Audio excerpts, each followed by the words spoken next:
Hello everyone, and welcome to the future of disaster response. Over the past 14 weeks, I have worked exhaustively to design Firehouse 48, the home of the rapid responders of tomorrow.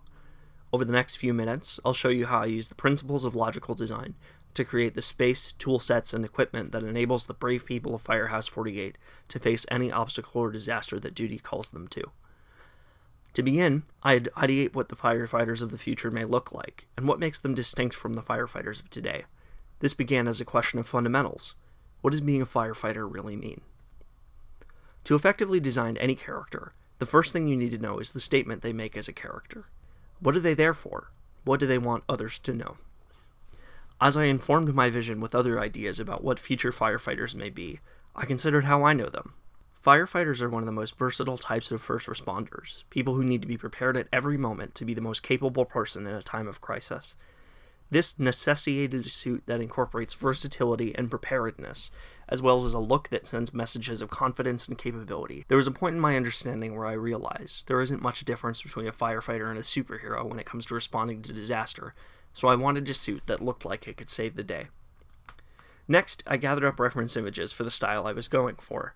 I needed a helmet that was adaptable, but also welcoming enough that scared individuals in danger could identify the fighter as a rescuer, a savior in their scenario. I needed a suit that was versatile and prepared to leap into action at a moment's notice. As I explored these pathways, I came up with a low-profile suit with a few key features that I like to call the EMBR-9. The Emergency Medical and Blaze Response uniform contains optimizations for both the firefighter and the endangered civilians they protect every day.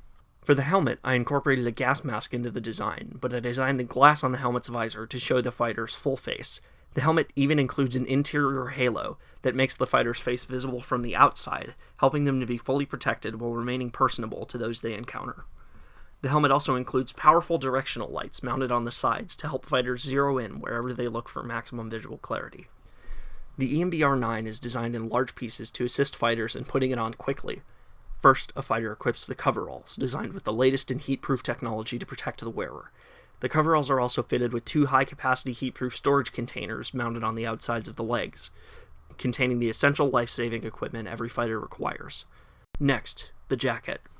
In addition to the aluminum nitride interior that protects the fighter up to 4,000 degrees, it also creates an impact-resistant barrier around the fighter to ensure their safety in rescue scenarios that may prove dangerous, like auto accidents or collapsed buildings.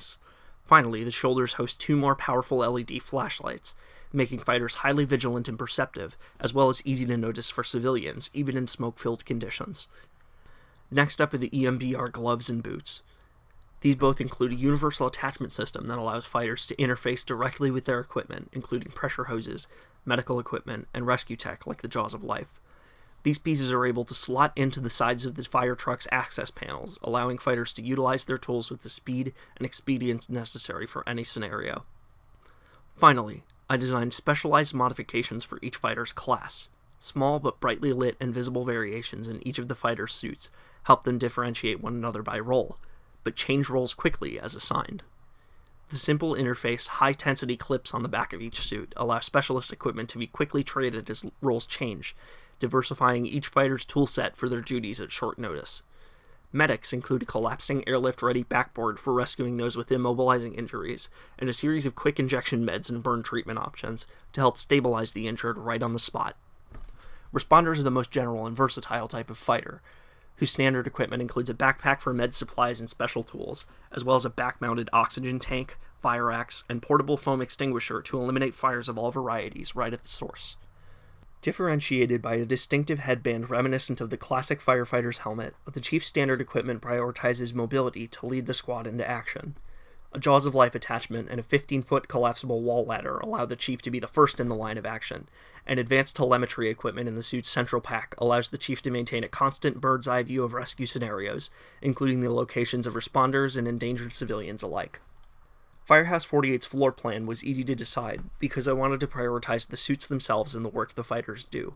The original design included one special equipment rack, but unfortunately I had to sacrifice this feature in the interest of time. Now that I had prepared the design language for the Firehouse, it was time to move forward with modeling.